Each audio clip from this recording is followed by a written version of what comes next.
So first off, behind the screen is chaos, absolute chaos everywhere. What's the worst video you guys made? What's the biggest mistake? Give me a Lord of the Rings Fellowship of the Ring character based on how good of a boyfriend they would be. Yeah. Look at him thinking of like the hotness of male authors. This is GB Steel. Oh, we're at a 10. We're at a What an solid answer! 10. That's a 2 if I've ever seen one. Hello, my friends. Welcome to Nerdy Nebula Podcast, the show where we scour the galaxy looking for all the best nerdy stuff and people to talk to. Tonight, I've got two of my lovely co-hosts joining me. We've got the wonderful and multi-talented Jeff Brown. How you doing, Jeff? I'm doing great. Yeah. Excited to be here. And yeah, man, it's going to be a good night, right? Yeah, it's going to be great. And we've got this other guy, ZB Steele. Hello, everybody. I'm with one person I like, two people I respect, and one I hate, and I'm ready to get started. Wait, what the? The math is not working there. No. I think Yeah, I'm pretty and sure Dante's not even here. What the hell? Oh my goodness. Has he watched the show? No, clearly the person he hates is Jeff. But anyway, yeah, so it's going to be a good night. We're also, of course, joined by a pair of guests tonight. And I think the best way to introduce them is bum, bum, bum, bum.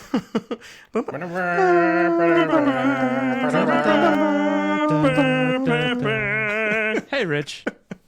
Welcome, everyone, Nice. to the Nerdy Nebula Podcast. I'm your guest, Richard. I'm your other guest, Austin, and we're excited to be here. And no, it's not anyone from Lord of the Rings. It's Austin and Richard from 2toRamble, the awesome review podcast and YouTube show and occasional interview show and often rant and inventors of their own rating system that many people seem to like, you know, and almost creators of Impossibly Good, but then not. Instead, we get 2toRamble, you know. He knows the lore. He knows everything about it. He knows the lore. Oh, I didn't know we were coming into an attack.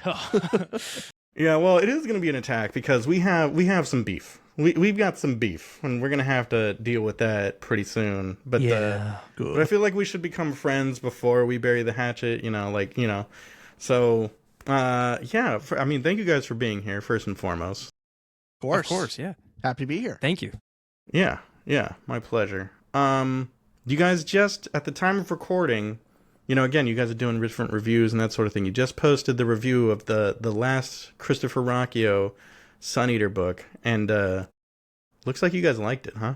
Yeah, we liked it. We liked it quite a bit. It is, by a whisker, our favorite of the series.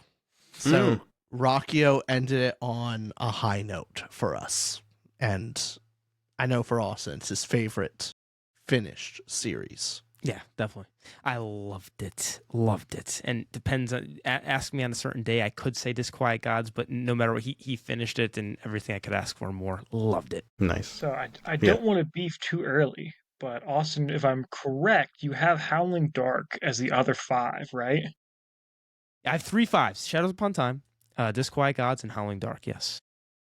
But not Demon in White and not Kingdoms of Death, which is an absurd take. That's correct. You're my best friend. Absurd take. Well, first off, I'm so glad to meet my best friend, so this is great. But I don't know. thought Do you were wanna, next to him, but now, you know, yeah. Do you want to get into this now, later? We can make up. I don't know. It's up to you guys how you want to go about this. It's flying, yeah. The gloves are Just off. fight, Go. yeah. Go.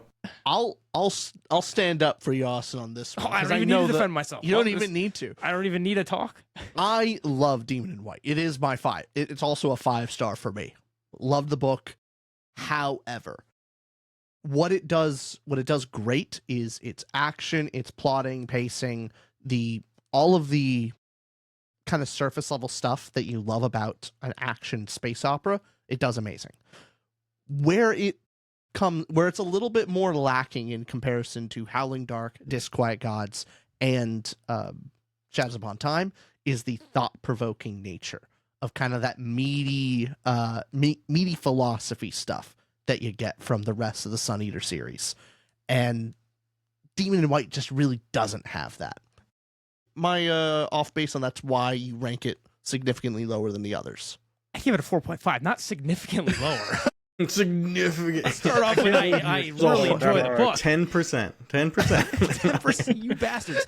But Rich, yes, thank you. That is mainly why. And like a gripe here or there, but I love the books. Yeah.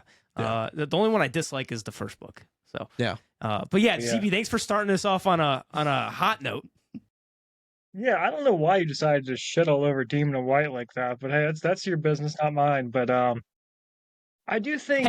Hey, talk to me when you get a bookshelf, okay, bud? Fans. Yeah, what are those behind you? You have like, I can't even see what they are. We have some like Well, yeah, cards. figures. You Got got like can see them, but not everyone. So if you can't see them, that's just you're just telling yourself there. You Jeff pointed out you have a nail in your wall. What was there? Your hope, your dignity? It's gone, ZB. Like, nothing's hanging there anymore. Those were gone way before this house. There's also like some dirt smudges, I think, on there. Yeah, Jeff, that's right. That's not Actually, dirt. we heard you guys like don't want to know what it is, but it's not dirt.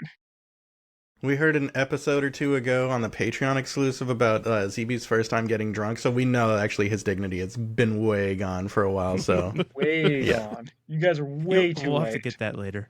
yeah, it's it was a thing, but. All right. Let's. I will say, before we get into more beef, I will say, been watching you guys for a while here and there, and like what you guys have built already is pretty impressive. I have to say. I think like, obviously your YouTube is doing numbers. I would say, in this booktube space, you guys are doing all right. You guys have been growing pretty rapidly. You guys have a pretty substantial and avid Patreon fan base.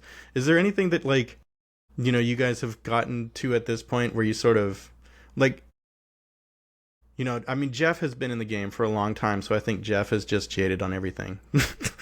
but for some of us we try to be careful to be grateful for things still. Jeff is not grateful for anything. Yeah, but for the rest of us, it's Is there anything that you guys killers are like just amazed that you've sort of built in 2toRamble at this point? Lots of things. I think that I definitely have the opinion constantly where it's when we have our business meetings, because we have those now, right? When we have our business meetings where we're going, we got to look over 2toRamble and how the business is doing. The fact that we can call it a business is strange in the first place. It's a podcast. We're talking about books. And I think the things we've done with it are very cool. Rich and I have a lot of passion projects with it. So we made these bookmarks that we really love that don't make us much money, but we like them. And so we've had the Patreon that you mentioned. That's one of the coolest things is that we've become actual friends with people from our Patreon, and we've gone on vacation trips. We went to the Dragonsteel with them and had like the best time. And what made that fun for us was the fact that people who watch our stuff and then became friends with, were actually there. That made that event fun. Whereas if we didn't have this channel, that would have been way more boring, at least for us. And so there's things like that. But Rich, you want to add on to the grateful train? The whole Patreon group has been, the whole book club group has been the best thing that we've built by far for me. Of not only the contacts of like actual friends and making every event we go to so much more fun. Because it's never just show up and then maybe we'll see a couple people that will come up to us. No, it's always a planned event of like, we'll have the 2toRamble Patreon normally has their own group chat. They all plan things together and so it's a whole event for them as well. And seeing them become friends and connecting over it. But then beyond that, being able to, every single book we read, that basically we can have a book club on it. I am never lacking in people to talk to about books, which is one of the That's so cool. One of the reasons why we started this whole thing in the first place. And you ever feel like it's so strange because I think Rich, you might feel this too. We feel like a grandpa who all they did was just ejaculate once, and you look, and all of a sudden there's a bunch of kids, and and there's a bunch of your grandchildren. That's all you did was like the quick. That's it. It didn't take much effort, and then you look around, and all of a sudden we're seeing Q and Levy, who met on our Discord, now have a podcast they're doing called Loud Library. And they met just through our little thing here. Then we have our editor Nick. His brother is probably gonna move in, or is going to make the best man of some guy he met through the Discord. It's just all these connections that randomly happen. And I just look over and, wow, that's cool. That's a little butterfly effect thing that happens. So that's really neat. And then obviously the actual content stuff where we get to talk to Sanderson and go to Rockio's place, all that stuff. So we don't have things to complain about truly, except one another. So as far as outside the studio, things are great. Except one another. You're doing it right. Boy, that went in a different direction, man. You said, you got to do the grandpa thing, and I thought it was going to be about telling stories and rambling, and different, totally different. But okay, that's, no. I get it. Yeah, the analogy works. Yeah. Okay. We do try to say ejaculation talk for the After Hours Club, but Oh, sorry. That was the Patreon. Okay, got it. All right. Well, cool. So, yeah, I think one of the questions, like a broad question that I'd love to ask, is I've got you here, and now I'm gonna pick your brain. You guys have been doing this YouTube thing for a while, and you guys are doing pretty well at it. We, in this podcast format at least, are, I've been talking with authors for a little bit, but this podcast is pretty brand new. So teach us your ways. What should we do? What's the secret? Give us the secret sauce to how can we be 2toRamble? First off, it's fake it a little bit, because right behind the screen is a paper reminder that Rich wrote and in all caps saying thumbnail dipshits, like for us to remember to do a thumbnail. So first off, behind the screen is chaos. Absolute chaos everywhere. Would you agree, Rich? It is. The neatest part is just here. We keep it. Yeah. Keep our skeletons there. All right. But I'm happy to say I've already got that on lock. I'm not going to move my camera. Yeah. But advice can go a lot of directions, I guess. How do you want to take it, Rich? I'll give one. At least, again, this is not a prescription. This is just, hey, this is what we do and how we see it. Maybe you share the same thoughts, or maybe it would be helpful. We look at content creation kind of a 50-50 split of, we try to do 50% stuff that only we find interesting, of like, it's just for us, it's niche, we know it's not going to do well, and we don't care. We don't care about the algorithm for like 50% of it.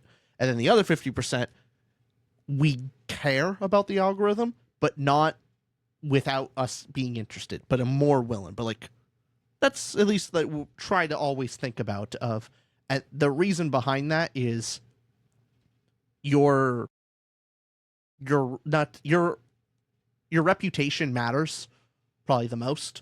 And so if people see you just chasing the algorithm constantly and you're only doing stuff that people like, that's just to get clicks, you're doing another, top 10 books of November. Like, okay. Like every month you're doing a top 10 list. People start to drag on it. And I think YouTube is all about authenticity. It's the thing I'm really proud about, is us just doing random bullshit that we just really enjoy. And so if someone, like, if we do a top 10 of 2025, no one can rag on us of like, they're just chasing the algorithm. It's like, come on, we do reviews on Chesterton essays. That's not doing clicks. Give us a break. Yeah, but also just keeps us sane. It's fun. It does keep us sane. Yeah. That is a lot of it too, because we're at episode, I think the one that just came out today was 287. So obviously you get the traditional type of advice of stay consistent. We haven't missed an episode since we started in March of 2022, and we do 2 a week now. So we've been doing 2 a week for a couple years. I know we started with doing 1 a week, but literally never missing it and having it be religious and having an accountability, someone that's accountable to, hey, you can't fail them. And now having an audience who are accountable too, just kind of, it entrenches more accountability to make sure it's done. So it's obviously that is a big portion of it, but you've heard that before. I think the little difference that we did against the grain was Rich and I, the reason we started it in the first place, we shook hands saying, hey, we just spent like $1,000 on equipment and we're going to do this for 3 months. And then we'll reconvene and see, hey, do we still want to keep doing it? And then we did. And then 6 months would go by. Now we're at the point where we don't have to shake beats. It's just, we do it now.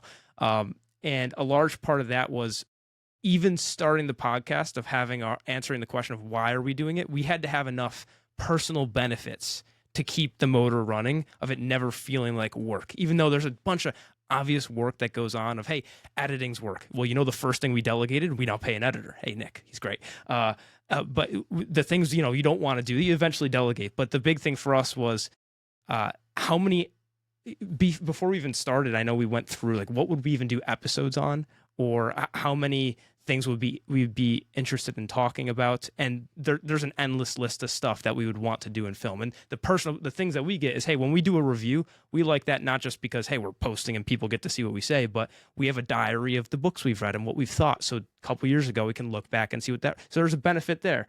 A topic I actually use it when, especially being able to do a review on like a sequel that I read a while ago, or something I want to remember what I knew about the author beforehand, and being able to look up our own video of, like, what did I think about that book a year ago? And you can see is so helpful. Yeah, it's so useful. I enjoyed that. And there's just a lot of that of you guys know this too. But it don't force out content that you can always tell when somebody is, and it'll drain you. I mean, even right now we're talking about changing our recording schedule from evenings to mornings, because in mornings we feel so much better alive and, like, have more fun. It's for our work schedules. We're doing it evenings. How can we make it a little bit more fun for us, or a little better? We like doing it. So everything you can do to change your environment to just be 1% better. Last thing, then I'll stop rambling. Sorry. No, it was a good ramble. Here. It was a good ramble. And it's appropriate from 2toRamble. It has to be. Yeah. Every new video that would come out, especially when we were starting, but you guys are not just starting. So it's every new thing that would come out, we would try to improve one thing. That doesn't mean make the video perfect, but we'd go like, all right, can you make the thumbnail better, the title better? Look back at, are we saying uhs and ums a lot? Maybe make a better talk better, which I'm not right now. But we'd look at that as well to see what thing could we improve without just actually making the next one, oh, this is going to be our best video ever. Just going, all right, these videos are going to suck. Change a thing. All right, that's it. That's the ramble. That's a good ramble. I like it. All right, whatever. Talk to So I had a question kind of in that same vein. What's the biggest fuck up y'all had? Like, what's the worst video you guys made? What's the biggest mistake? Oh, worst video? Yeah. We've never been asked that. That's a great question. The one that comes to mind is our interview with Brian McClellan. I remember. Really? Well, it was a combination of things. One, we missed the date. Yeah, that was we awful. scheduled it wrong, and basically he was waiting for us, and we thought it was the next day. Yep. So we just blanked on him. And this is when we were much smaller, and like this was a big interview for us, and we messed that up. Even if it wasn't, it's disrespectful. Yeah. We hated that. Yeah. Right. And then on top of that, our recording equipment just stopped halfway through. And so we had to like cut things together and like redo. Yeah. That was a mess. I think we were recording it in a very weird way with OBS, and That's a great call. That is definitely the biggest mess up. Was that was also why we bought our current equipment. That is Is because of that interview is like, we're never going to have that problem again. We did not want to feel that again. Yep. So we spent $500 on an external recording monitor. Mm-hmm. It never fails. Fancy. It works now. There you go. Now Brian McClellan's books are all rated 6 stars by you guys. Just to make up for it. It's the least I could do, right? Yeah. No. That's What funny. was the second part of your question? You said like our biggest fuck up, but what was the Mistake. other one? Biggest mistake. Yeah, that was definitely both, I think, because we messed up that Yeah. scheduling. You could think. Can you think of another one? That's a good one though. Like that was a clear our bad. Did you say worst video as well? Because I did enjoy the conversation with him quite a Yeah, bit. It was there's no problem there. Worst video is clearly this one right now. Yeah, certainly. Edit. Actually, all the collaborations with others are the worst. It's just when it's just us, you know. I can't. Man, what sticks out is okay. If I'm thinking back to. No, I got nothing. Sorry, I don't have a genuine one that comes to mind. You got one? I got every video where we have a middling opinion. Yeah. That's basically the worst videos. It's every time like That's true. three out of 5 stars is just the worst. And Gotta those have are never fun. Those aren't fun. Yeah. Gotta have strong opinions on the internet, right? I know. It Yeah. sucks to try to be honest, and then which means you just get yeah, a lot of books are in the middle. A lot of books are fine, Right. which is not fun for the internet. That is kind of interesting, though. I was watching your 1 year in review episode, and you were saying that you didn't feel great about the sort of big video essay you made on I think Marcus Aurelius Reflections or whatnot. Yeah. Is that Yeah, still that something? was more of a mess up. That was a while. Oh God, I forgot about I forgot about that too. But yeah. then You we guys- did it yeah. again though. We did We did- review. We did review the book much later. The review was great. Yeah. The review was I good. enjoyed it, but yeah, Yeah. It was the mess up was we're still trying to figure out what we're doing with the channel. What do we enjoy doing? And we were starting to do video essays because we wanted to do a podcast on Mondays and let's try video essays on Friday. We were just experimenting very early on, and Rich read Meditations and we wrote a script out. And we're making a video essay on it, and it wasn't even that was too bad. Just we did not like writing scripts out. We are not the video essay type, so we didn't enjoy doing it. Plus the amount of work that went into editing that for the result of we post things on the internet for some sort of validation or whatever. It's just to see somebody watch it. Like, oh, look at all this work I put together. Mm-hmm. Of which makes sense. We were a podcast posting a video essay. What are you telling YouTube at that point? Which is another YouTube thing of you want to have something so YouTube knows what your channel is doing or just your audience does. So do you have always long form content or always shorter content? And if we're just changing it up all the time, then people are going to tune out. So yeah, that was definitely a mistake. It's honestly a fundamental, it's an inevitable flaw with our channel on the fact that half of our videos are book reviews and half of them are topics. There's inherently people who watch our channel are not going to watch all the book reviews. So when it's going to pop up, they're going to be presented with a video of a book they haven't read, and they probably won't click on it. And it kills the click-through rate. Like, they can always click on a topic video. There's no spoilers in it, but that's just part of it. And we can't do anything about it, but that's Is what it is, right? it's just a flaw with how it works. Yeah. So that's interesting that is exactly the next question kind of that I'm thinking of now is how, you've done a little bit of experimentation, you've done a little bit of growth. How are you kind of scheduling or looking at your content? And also kind of with that, how do you view interviews as fitting into it? I mean, interviews, I really enjoy them. Oh yeah.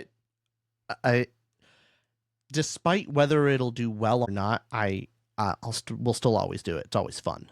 Right. The way to do Same. it, so if there's two types of interviews that you're going to do. There's the interview where the draw to the viewer is the guest. The guest has a bigger name than you, and they will click on it for them, and they get to find out about you. That's the pull. So you put their face on it.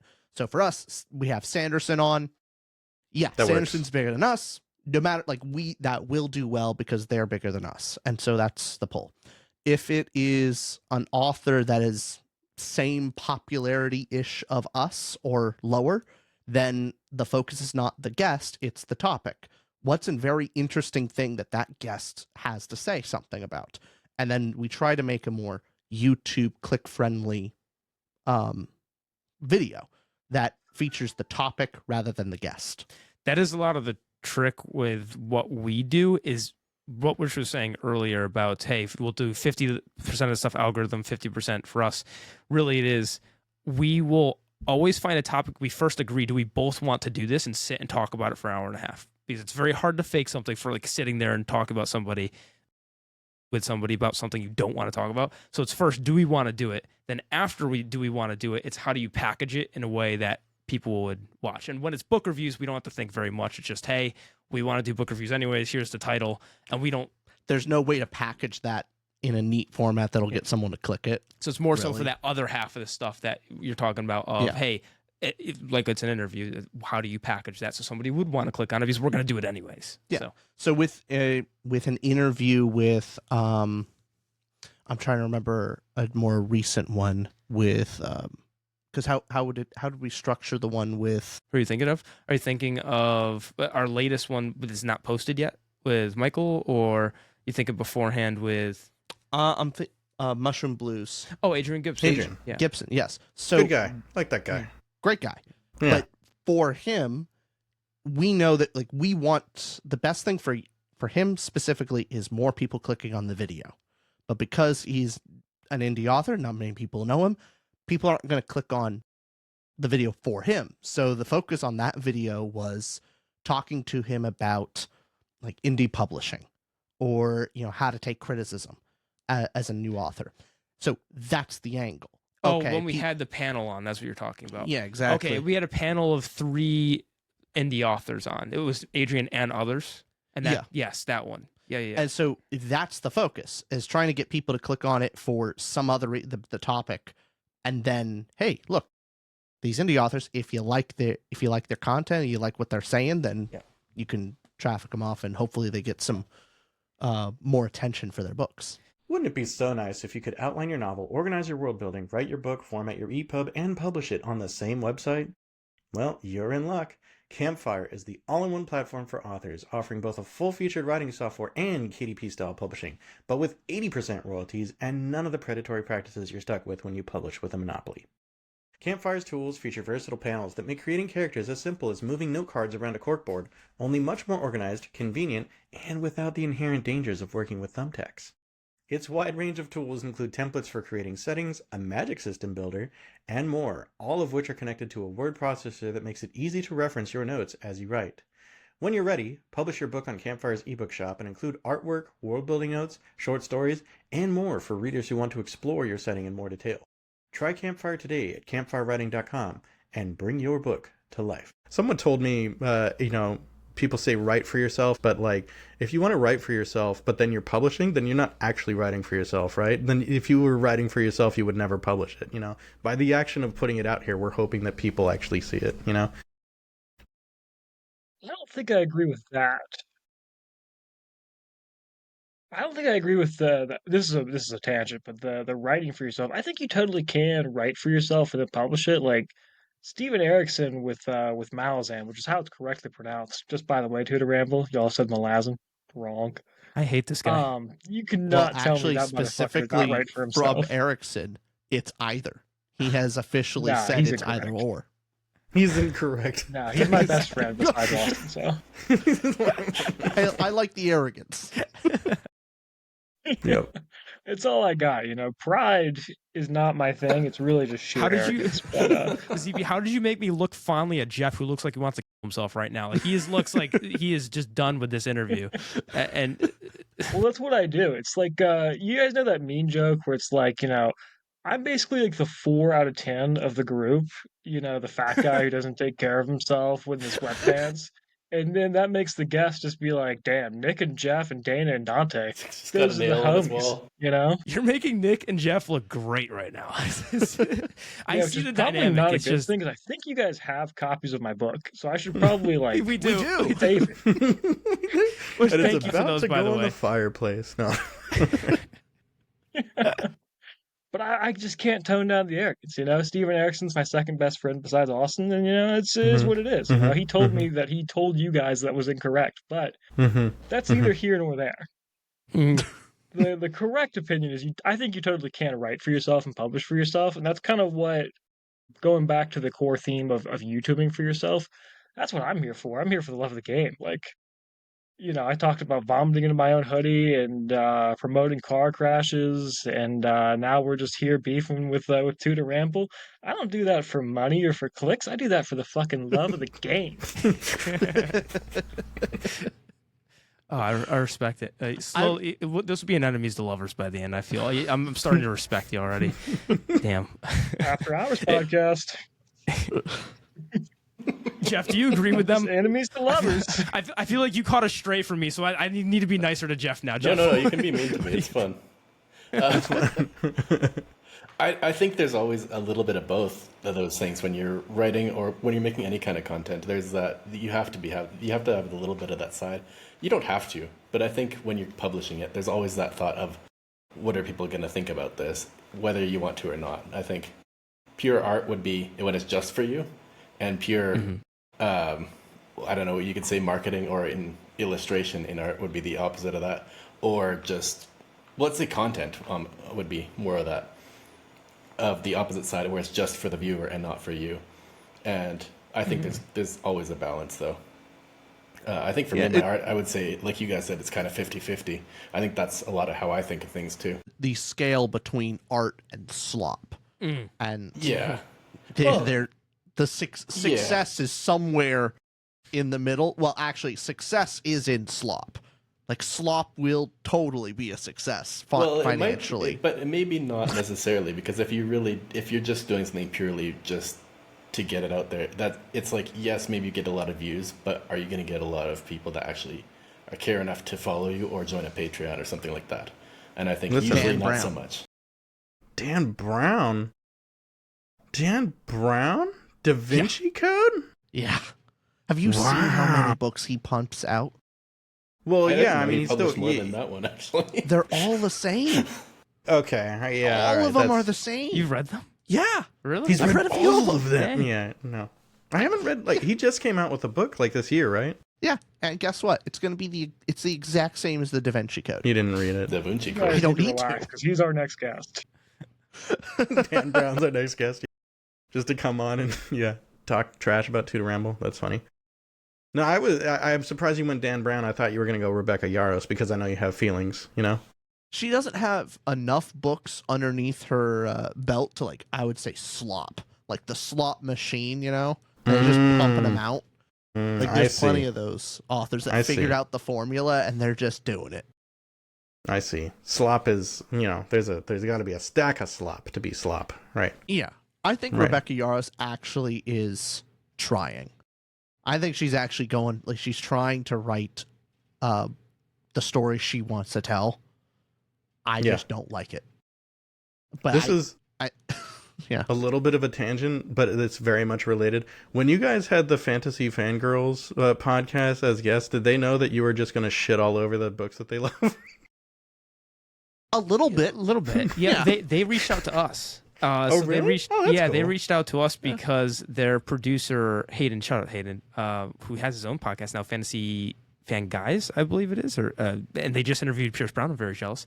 But Fantasy Fangirls, Hayden reached out to us and asked, "Hey, would you guys want to read Fourth Wing and put together this collab? We'll have you guys," or no, just reached out, said they wanted to collaborate, and we did a back and forth where they came onto our channel to review Fourth Wing with us. We went onto theirs to discuss virality in books, how to make a viral book.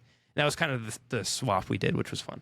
Mm-hmm. So they knew going in. Hayden, he watched our stuff to know we generally are not romantasy fans. They knew what they were getting more into. fun. Yeah. That was good. All right, one last question about interviews, if I may. You talked about, like, how sometimes it's the guest, which makes sense, especially when you're pulling Brandon Sanderson, that, that's all you got to do. But see intentionally blank, that's all you got to do, right? But yeah. Which I love, by the way. Food heists? Come on. Like, I skip those every time. I never listen to one stupid food. I should have mentioned that on the interview. Like, they gotta end that. That's impacting. No, I love the food heist. No, they gotta stay. Sorry, you're wrong.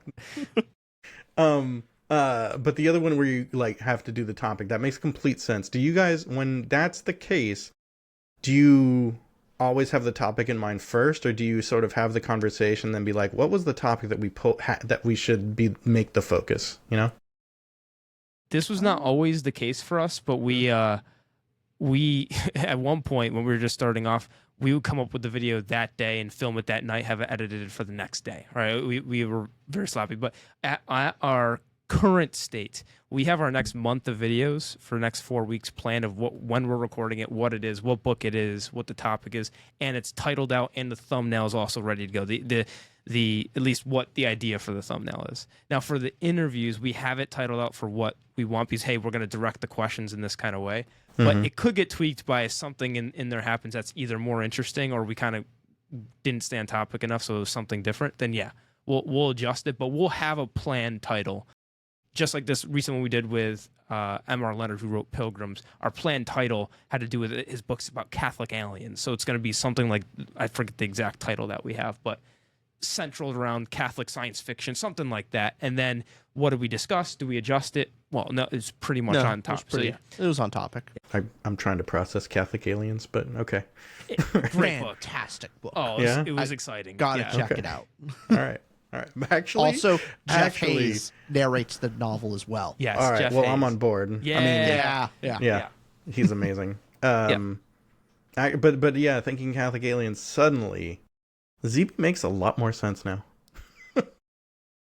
What makes more sense? You said ZV. ZB. Z- Yep, he's a Catholic and maybe an alien. I mean, it fits, you know.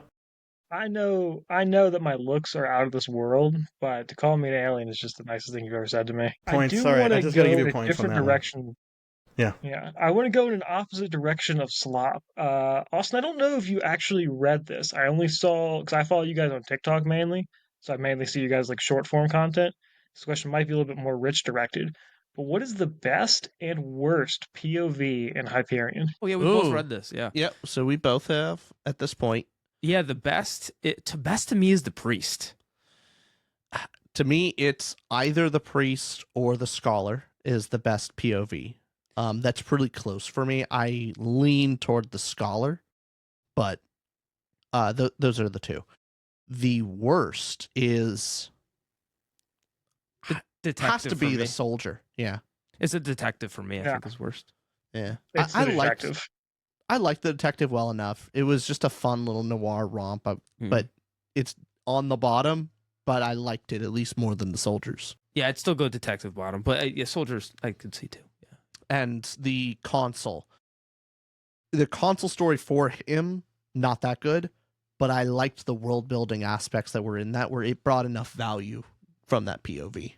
Sure. Yeah. What about So yourself? it sounds like the poet is kind of in the middle for y'all, which is that's my personal favorite of all. I love the poet's great. I do love it. I Yeah. think it's probably like third Yeah. for me.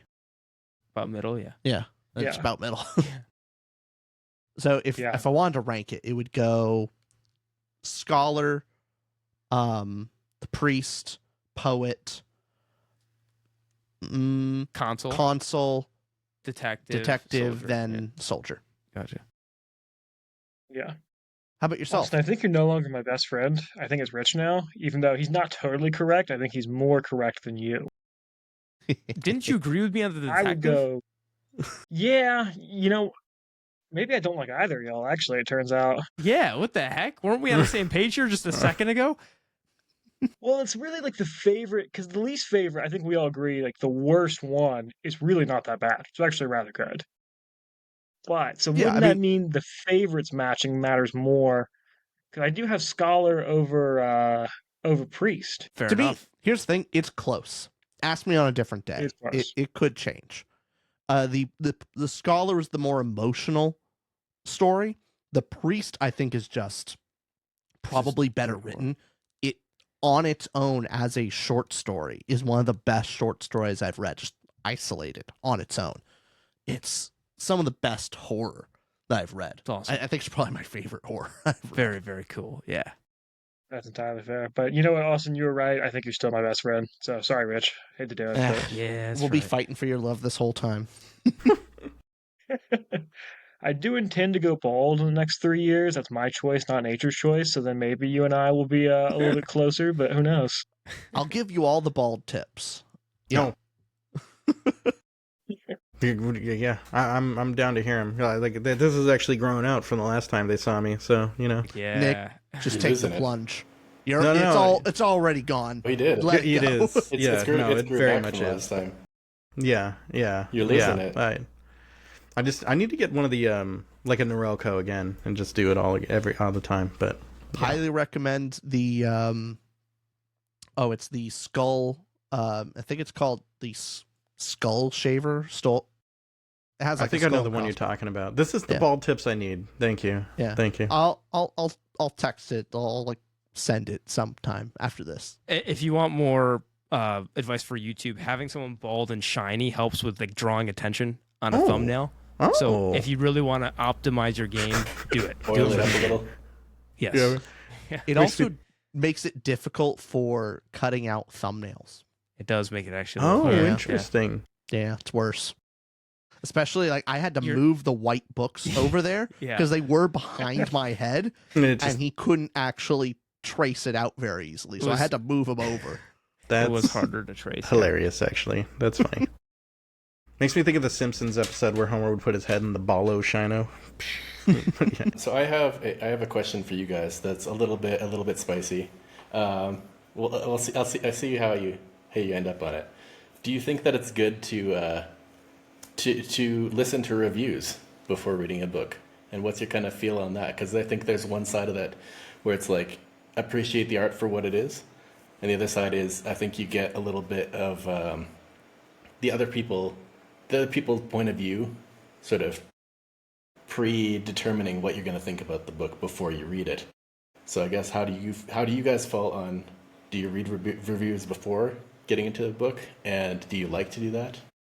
And do you think it's good or bad? That's a great question. Write that down. We can do a video on that. Let's steal that. Actually, write that Go down. for Write it, that yeah. down. Actually, I like that a lot. We owe you a guest spot now, Jeff. That's good. But Jeff, I think the most important thing with there's a lot of important things. Maybe I shouldn't use superlatives like that. But one of the most important things like going into a book is your expectations. So hey, even if it's a finale of a series, if it's book 7, all of a sudden you're going to have a lot of expectations because it's built up for so long. So you can get let down big time, or it could be, oh my goodness, it paid off everything. So that's obviously part of it. But then when it comes to, let's say it's just a one-off, one book, let's pretend it's that. I personally have done both. I'll never watch a full review and full thoughts of something. I'll just be in the zeitgeist and kind of know. This happens a lot for movies. I hear, oh, this movie has like a 90 something on Rotten Tomatoes and people are loving Marty Supreme coming up in December. Well, I'm probably going to watch that movie because I'm hearing great things so my expectations are already going, okay, this is a Timothy Chalamet's possibly Oscar-worthy performance. But I don't watch I won't watch the reviews in entirely. I generally don't stay away because that's just a little bit of trying to form my own thoughts and trying to keep my expectations just personal to my own of what is the book providing. But I certainly don't always stick to that because I get too curious. So in an ideal world, sure, it's a vacuum, but I just think curiosity gets the best, especially when it's a highly anticipated book or something where you're trying to be convinced to read something too. That's another big one of you're looking at, okay, is somebody that I trust reviewing this, and then maybe that'll lead to the read. So I completely agree with Austin. For myself personally, before YouTube and before Austin was really reading a bunch, when it was just me, I would watch reviews to know what I'm going to read next. That was how I did it. I would stay away from the spoilers, but most reviews had it was mostly spoiler free. And so I could stop at the spoilers and I know whether or not I'm going to continue on. And I didn't have any other friends that read, so that was my only avenue. And especially when I started picking out reviewers that I really identified with early on of oh, if this person likes it, then I'm going to enjoy this book. And so that's how I picked it up. Specifically, person that I watched the most that I just jived with before doing YouTube was Mike's book reviews. And so if he liked something, I was like, yeah, I'm going to go pick that one up. But now after YouTube and knowing people personally, I listen far more to friends that know my book tastes specifically, and I listen to them, and I don't watch as many reviews before picking up the book. Interesting. And I know from a previous episode where you guys had said that Bookborn is the best of us, and you trust her advice even more than Mike. So but she had an interesting comment on this recently where she said that she's a huge Taylor Swift fan, and she's like, don't at me, whatever, I like it, and you're not going to change my mind. But she said the latest album, people had feelings, big feelings, and she came into it blind, and it wasn't she wasn't paying attention to what people said, and it helped her enjoy it more. So I feel like reviews, I would think, are super helpful when you're first getting to know an artist, but once you kind of do know the artist and trust them a little bit, then maybe you don't need the review. What do you think? At least not before you consume that artist's latest work, you know? I think as long as you're conscious of your expectations and being able to, while reading something, quickly identifying that your expectations were wrong. And once you determine oh, I thought this book was going to be this, and when you're in the middle of reading it, you go, oh no, the book is going for something else. I And when it is going for something else, not judging it based on your expectations, judge it on what it is going for, what it like the audience it's for. I'm thinking of specifically a book that we came across, which was what was the indie book that we read relatively recently? Which one? The read a romantasy couple. one. Oh, Rain and Ruin. Rain and Ruin. I thought Rain and Ruin was a standard fantasy book. At some point, or like around the third of the novel, realized, oh, this is a romantasy. And I consciously okay, it's not a fantasy. I cannot judge it that way. Don't be disappointed because it's not just straight fantasy. Judge it on its romantasy. Now, I still didn't like it a lot at the end, but I actually was able to appreciate it for what it was a little bit and at least acknowledge hey, this is better than Fourth Wing as far as romantasy goes. So I think that's the important skill of realizing what you want is not what the book is trying to do. I think in regards to negative reviews, there can be certain things that'll be pointed out. Like you're honestly better off not knowing. Like I see you guys have Wheel of Time behind you, and I haven't read it, but I know to be on the lookout for shit like she pulls on her braids and she ties or does something like that. That's kind of a negative complaint. Like I don't really want to know because I don't know if I would notice without someone having pointed it out. You'd notice. And here's the thing, you notice and it's cute. It's great. It's a thing. You're in on the joke. It's fine. It's all fine. Oh, I hear people hate it, but they also say it's got a slog and they don't like books. Sounds like they don't like any of the books except for the first two and the last two. Yeah, they're all wrong. It's fine. They're all correct.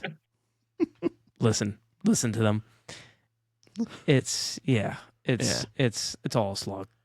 It's the 4 books I've read. All slog. That's the thing too is, I love this question because going into, Nick, could you repeat your part of the question as well? Because I know we're following up from Jeff's. No, you're good. I was kind of saying maybe it's better to not look at the reviews if it's an artist that you're already a little bit familiar with their work and you kind of already trust, Yeah. I think that's definitely a big part of it. I think that people watch it mainly to see, hey, should I read this thing, or just innate curiosity. Or for the most part, for us, it's just we'll hear it regardless of our. We'll involuntarily hear it because it just gets to us. And people are recommending books all the time, so we know of something. So it's the same way, ZB, you know the pulling braids. We just know things from series because it's been talked about enough. But I'm very sensitive towards spoilers, so I try to stay away. Yeah. There is an argument, though, for the person who, they're not going to read the book. They've heard only the spoiler-free stuff, and they have, they're never going to read the book based on just the elevator pitch. But you, as the person trying to recommend the book, are going, all right, I'll spoil something for you that I think is the real hook that will get you to finish it. I think there's a justification for that of spoiling it for that to person. get them to read it. Yeah. Mm-hmm. There's a niche case there. Yeah. Yeah. Well, we do have our poll quote now. It's 2toRamble in favor of spoilers. So thank you for that. That there would you be go. Numbers. Yes. I feel like that's actually not even a spoiler. I mean, half the reviews are spoiler, Yeah. I mean, hey, we're providing it. You don't have to click on it. You can click away at any time. We give you the first 15 minutes, sometimes 10, sometimes 5, free. You can click off and kill our click-through rate. That's fine. It happens. No, that's your retention, not your. But anyway, yeah. Yeah, sorry. Thank you for correcting me. Yeah, it's retention. See, like I said, fake it. Pretend you know what you're doing. Just say buzzwords in YouTube, and it works. The click-through rate and the watch time keeps it up, and the ZB Jeff, the Nick thing. Yeah, you guys got it. We understand. That one's my favorite. That's the Jeff. Yeah. The Jeff graph. Yep. Yeah. Jeff it up a little bit. Yeah, every time we screw up, we're like, we Jeffed it. What the Jeff? What the Jeff did we just do? Definitely. Yeah. Jeff it. I said earlier that Jeff looks like he wants to kill himself, but it's just that urge is going up and up. And up. Nick, he introduced Jeff going Jeff wants to Jeff himself. Yeah. Jeff wants to Jeff. Yeah, What a Every shame. one of their I names just really becomes wanted some to draft slang. myself. Shit was bad.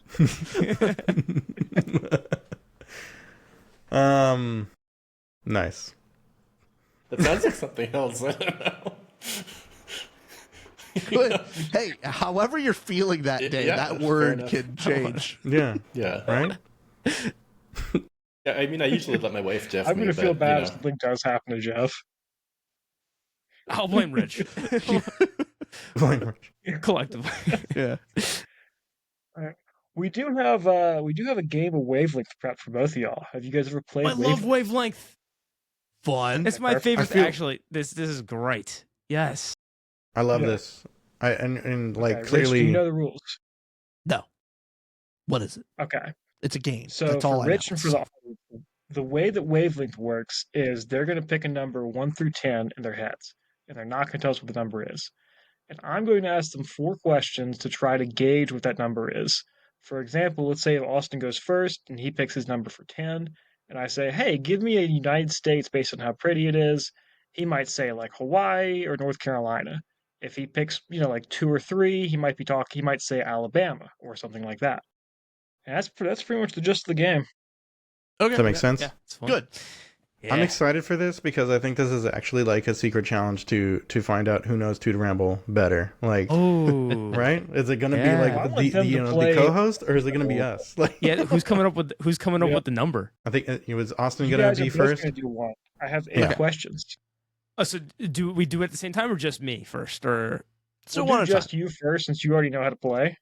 okay, well, yes, that So that makes Austin, sense. Then what we're going to do, we're going to close our eyes. You tell us when to open them, and then you're just going to hold a number up for the camera, 4, 10, 7, whatever. all so of you you are just tell us closing your eyes. Yep, Yeah. and Rich too. Yes. Yep. Okay, everybody close Anyone their who eyes. wants to play, close Everybody their close eyes. your eyes. Close your eyes. Close your eyes. Okay, open them up. I got a number. I just got my gut Oh reaction. no, I hate his gut reads. They're always so right. What is your gut read? I'm feeling 4. I just heard I Okay. feel like I felt a 4. In the air, you felt it. I Okay. felt the 4, okay, but okay. let's skip the actual game. Okay. For our 5th question, we're going to ask him for a number 1 through 10, and we'll get an answer that way. All right, Austin, give me a book based on how overhyped it is, with 10 being the most overhyped. So you guys might say Name of the Wind, even though that would be incorrect. Or, I'll say Name of the Wind. so it's a 0. Yeah, he is 0. All right. Under Zero. All right. Wait, 10 being wait, sorry, say 10 to 1. What was the 10? What was the 10 1? is most overhyped 1 being book, like, and 1 being Yes. underrated, right? Yes. yeah, Yeah. Yeah, so I would say Name of the Wind. Yeah. Okay. So not that is wildly 4. incorrect, but My gut reaction is wrong. Okay. Who I goes think next? he's at like a 7. No. Zeeby's going to ask a series of questions as we try to Yeah. hone in on this number that is clearly not Yeah. 4. It may even be 10. My Well, I guess don't is know. at 8 now. Yeah, right. Even though I disagree with that. All right, Austin, give me a book based on how much you like it, but it cannot be fantasy or sci-fi. Oh, I like that caveat. Okay. Oh, the children's book, I Love You Forever. It's a 10. fucking tearjerker. It's a 10. Okay, yeah, I think it may be 10. I was thinking 8. Now I'm thinking 10. Maybe I think it's like an 8. 9? Because that's not a book you can read and enjoy. You just have to I ball your mean, face off. he is a every sicko. time. I don't know. It's like if you said like American History X is a good movie, yes, but am I gonna rewatch it? No. Mhm. I actually don't like Alright. that movie. It's another one of my. Okay. I have one. Oh, yeah. Can yeah. I? Go for Can it. I Yeah. do one? All right. Yeah. It's not book related, but I think it's a good question. Okay. It's movie related. Yeah. 10. Is this allowed? He's about to get it We're- if he gets this. All right. You guys are the guests. You guys can Okay. do whatever you want. 10 being the most rewatchable movie ever. Okay. 1 being you can only see it once. Okay. But it's got There's to a be. correct answer yeah. for 10 for you specifically. Yeah. Yeah, so this is the question of is So it I a know 10? that one. Yeah. I'll say like Gladiator. Mm. All right. Okay, I'm feeling pretty solid in the number choice then. Okay. I Strong. think we have It's like one an 8. more. One more question. Yeah. All right, Austin, for your last one, give me an author based on their output, with 10 being they're, dropping books every month, they're Dan Brown, and then one being Dan my Brown. boy Patrick Ruffus. Give me the give me Rockio. All right. I feel like I'm going to stick with an 8. It's like, I don't want to copy you guys, but I I'm know. feeling the 8 as Yeah, well. it dropped down a little bit for me because that's like not an every month kind of thing, but it's solid consistency. what are you going with, Jeff? You going with an 8 or a 9? I mean, I was feeling 9, but now it's All going right. down to an 8.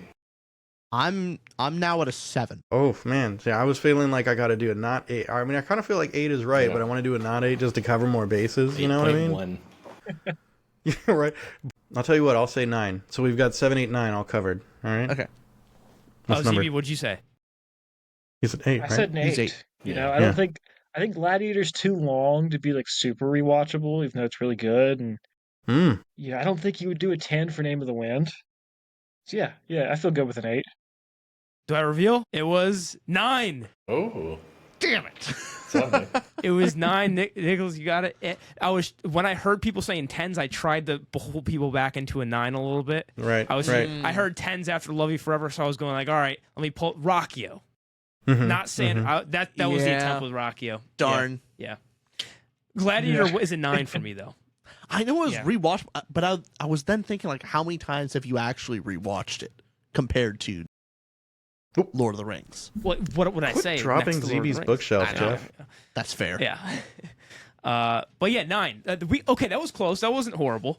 7, 8, Yeah, 9. but I do know you better than your co-host, so I mean Yes, that's that something. is true. You know. Thank you. Yeah. Thank you. Yeah. You're Also, welcome. We I'm had, his best we had friend. 2 8s and a 7. So, Yeah. Oh wow. Yeah, I know. The Rocky one dragged me down further. Of like, I was trying to. You were saying 10 right before that. I know. So I had to go. Okay, he's back. Yeah. Yeah. all right. Is it Rich's turn? What it Yeah. is, but real quick, what is your what would be the movie that is your number 10 watchable, rewatchable? What's the one? Lord of the Rings. Lord of the Rings. It has Yeah. to be, yes. Yes. Yeah. Yeah, it's absolutely even a Lord of the question. Rings. Yeah. Honestly, Okay. so is something like Emperor's New Groove. So is Okay. a lot Strong. of those Disney movies. Honestly, Top Gun Maverick. Puss in Boots 2.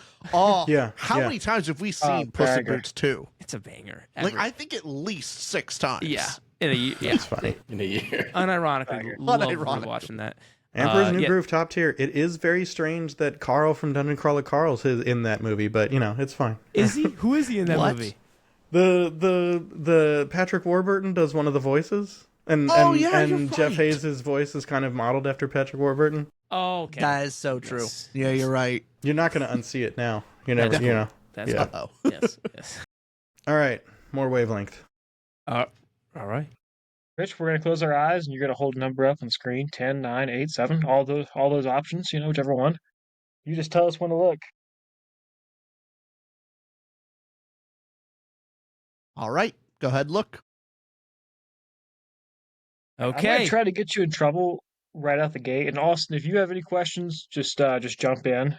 But I'm gonna Okay. try to get you in trouble and get you canceled. Give me a male author based on how hot they are. Oh, we know what 10 is. Ooh. We know what 10 This is. is so we fun. do know what 10 is. That's got to be Pierce Brown. Yeah, we didn't pick a 1, That's though. true. That's not Correct. going to be good. But you can't go 1 and 10 because that's too easy to get the 1s and 10s. You got it. He's not doing that. He's in between there. He's gonna have like a 4.175 somewhere. Yeah. Oh, we'll see. He's certain. Look at him thinking of like the hotness of Maybe male this- authors. This maybe this is what he didn't know. He was not prepared for this tonight. ZB Steel. Oh, what an Oh, answer! We're at a What solid an answer! 10. That's a fucking 2 What if a I've ever solid seen 10. one. Oh, that's the Solid easiest 10. 2. That's the easiest. Rotate. What are you gonna say? Where am I at? Where am I at, ZB? Oh, we know where He's- you're at. He said it. He It's said, a 10. It's a certified 10. "No, I'm not so sure." ZD and Nick, when you I said I was out of this world hot earlier today. that was definitely words right out of my mouth. That's what your best friend said. right. What did I say? Oh, right. Yeah. What a good Well, when answer! Austin starts talking, he's just so good looking, I get confused. So what am I What a makes good sense. answer. ZB Steel. Like that, you just signaled it right away. Now I know the answer. Okay. Okay. ZB, we're gonna need to like make another tier list of the hot male authors from like the last time we talked about that. I feel like actually Michael Was that me Vadney. and you? We did. We talked about this once before, and we were I like, need oh to We man, were away for like 20 minutes. yeah. Nicholas We're and like, Jeff, I need to hear what you think the number is. Oh, it's low. It's low.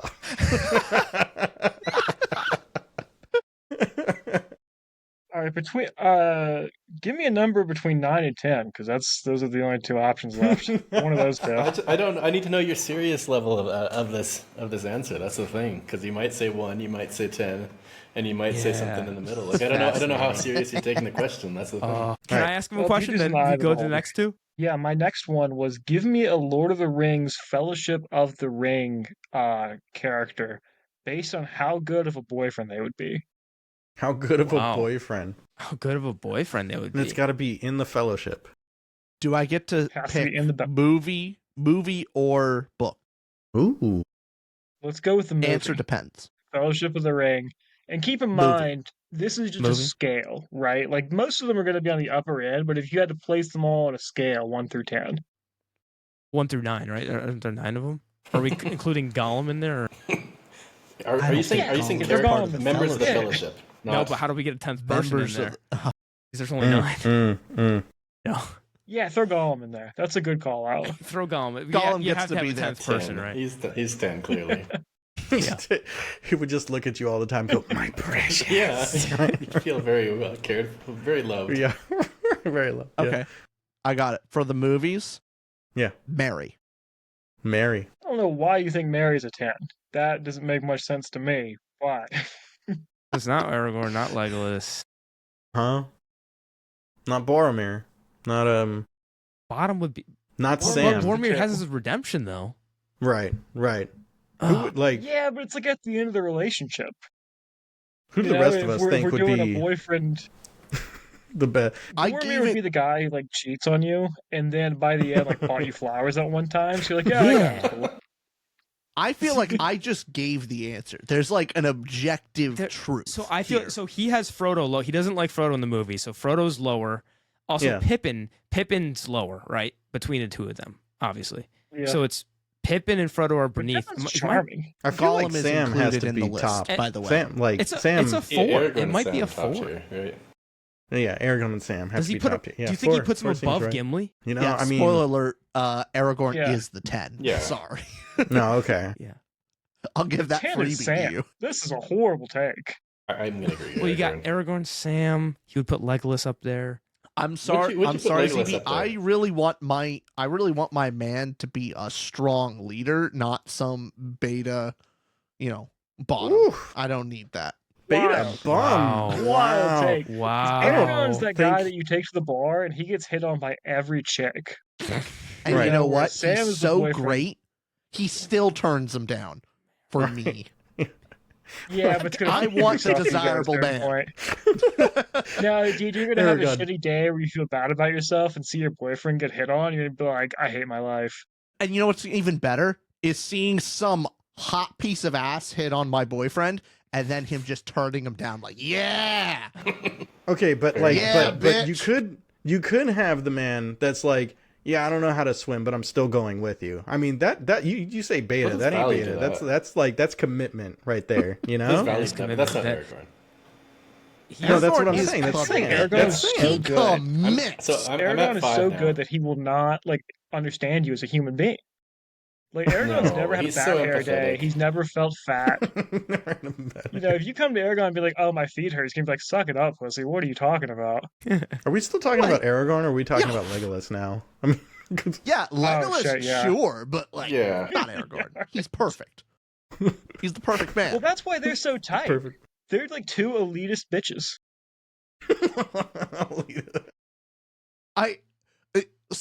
Another little new thing about me. I like the authority. I'm a big supporter of just Aragorn the king. I want the strong, righteous ruler. You say want that the- I but get in to be Fellowship, beside he's him. kind of great. denying his destiny. He's out there. He's Strider. He's fucking sitting in bars with his hood up, smoking on some weed. Fine. He's not doing this king shit. It's 5. Yeah. It's got to be All wrong. 5. So we're at a I'm 9. pretty settled at a 5 here so far. Yeah, it's 100% a 5. Very generous You're- towards ZB, but it's a 5. Okay. Give me a series based on how good it ends. Ooh, good. It ends, huh? Let me take a little look-see around here. Game of Thrones. And then while Game he's of looking, Thrones. Austin, I'm going to tag you in for the last one. Yes, All right, got one. I got one. The Lies of Locke Lamora, the trilogy so far out. Hmm. The ending of it. I have haven't read the not third finished book. the book 3. So are you saying it's Well, the whole damn. book 3, or are you saying the ending of book 3? Like series where we end off, so including book 3. I'm Okay, sticking the at whole- 5. I'm sticking at 5 for that. Damn, this is a hard thing I'm because going up to none of you 6. guys have read it, have you? I've read it. Oh, okay, Jeff's got it. I'm going up to 6. Could be right with All 6. right, Austin, I'm going to tag you in. All right. We get one I got more one. question. I got a question for you. One more. 10 being the best, 1 being the worst. A 2toRamble episode. Ooh, See what he thinks of one of the episodes. Picking whatever range the number is. Let's see. Spicy. wait, how does this work? What? I don't. Oh, it's how I feel. Okay, How you feel about the episode? Yeah. but that's very separate from the number. You know What what do I you mean? Hmm? I don't know how that question But works. just pick an episode from 1 You- to 10. Yeah. Oh, No, I I'm have to just pick kidding. an episode. Yeah. Just what do I think the episodes are? Okay. No, Um, no. Like you pay. Like let's say. An episode. Okay, got it. Let's I say you pick the understand. Brandon Sanderson episode would be a 10, right? Got it. Like how you felt about an episode. You did. Like a 1 would be the McClellan, not like an experience that was bad. Yeah. You get what I mean. Understood. How good you feel Um, about the video? Got it. 10, you love the video. 1, you hate the video. All right. Every tier listing video we've ever done. I think it's a 5. Really? Or is it lower because he doesn't love them? He doesn't love them. Or is it a 4? Or is it a 5? Oh, damn. I'm sticking with 5. That's my I'm final sticking answer. with 6. Okay, well, wait a minute. We got ZB for handsomeness, right? Correct. We've got tier list videos. We've got Mary. Shit, who did you? We got Mary. And ending of Lies For of Locke boyfriend Lamora. status. 5. Lies of Locke Lamora. That's a 5. This is the easiest 10 I've ever heard.